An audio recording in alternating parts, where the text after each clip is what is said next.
See, as we are studying the book of Revelation is a wonderful book and very important book. Recently I heard in a social media by somebody, I don't say the name, you must also heard, was that why we read the book of Revelation? That is the condition of the mind of the modern day believers. But every Bible student who study the Word of God in the Spirit of God or otherwise covered by the blood of Jesus Christ will know that this is the most important book in the Bible. This book did not come to us so easily. You all know the story that how the book has come to the existence. Everybody knows that. A couple of times I have said, once again I will say that for our understanding. You know, almost all the apostles were martyred. Only one person left behind. Apostle John. The Domitian, the Emperor Domitian, understood this Christian community is a threat to the Roman Empire. Only one apostle is left. Let him be destroyed. He caught him, arrested him, brought him to Rome, and in a new way of persecution, he ordered to boil the water in a tub-like vessel, so that a person could be dipped fully in that. And the oil was boiling to the highest temperature. He ordered, put John into that oil, let him be fried there. You know that? The people threw him into that oil. But he, as in a very balanced temperature in a water, in a swimming pool, he immersed in that and he got up and standing without any harm while the oil was boiling. You understood? The emperor could not stay there. He was horrified. What are we see? Even then also, the emperor did not leave him. That shows how is the attitude of Satan. Even though so many things before our eyes to believe God, still you have questions and argument against that. That is a clear sign Satan is controlling your thought. If you make time and sit together with the Word of God, I will show you every single individual lived in this earth had the opportunity to believe in God. But that is what happening with the new generation now. Parents says, pastor says, priest says, anybody says, they have their own way. That is Satan working in them. We should not be arguing against the Word of God. We should not be arguing against anything.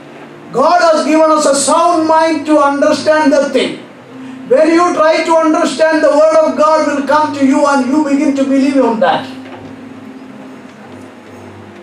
So, the Domitian did not leave John. He understood no other way is there so that I can destroy this man. And he ordered him to be taken out from the boiling oil and ordered him to be sent into the Patmos island to live there alone and die at the end. And while he was there, we do not know what day he was thrown into that place or sent into that place. But on the first day of the week, he was waiting upon the Lord. Lord, last week at this time, I was with the believers worshipping. Now I am alone. I do not know what is happening in my life. Lord, I was leaning to your bosom and hearing from you. Are you not with me? I do not know how long he prayed like that, but he prayed. He prayed. And he knew that he was in the island Patmos. There was nothing desirable. Many people say that there were the stinking dead bodies were around them. Their bones were, human bones were there. Creeping animals were there all over. If at all any person is there, he is chained to the rock or to a tree. A horrible situation. In the midst of that, he was asking God, in the day, the first day of the week, I am in this condition. Think about it. Let us place ourselves in that situation. God is gracious enough and He did not allow us to be in that condition. I'm told. And He will not and we should not be. That is what my prayer. But while he was praying, immediately his place is changed. Praise the Lord. Glory to God. Hallelujah. You understand? His place is changed. He forgot about everything what has happened. Now he is in heaven. Amen. Hallelujah. Praise the Lord. Hallelujah. So this is what the background of the book of Revelation. Many saints of the Lord have given their whole life for the sake of the name of the Lord Jesus Christ to give us this word or to receive the word and deliver it to us. How much importance we give to the word of God? Will God forgive it?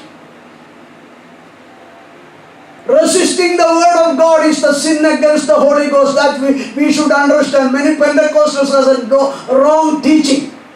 Saying anything against the wrong way of speaking in tongues or prophesying. That is not what. Resisting the word of God. Resisting the work of the Holy Ghost. Resisting to the convincing work of the Holy Ghost about the sin. That is what the sin against the Holy Ghost. If you resist to the word of God. So any person says that the book of Revelation is no more needed for us. It is all about something else. No, it is the key to the whole prophecy of the word of God.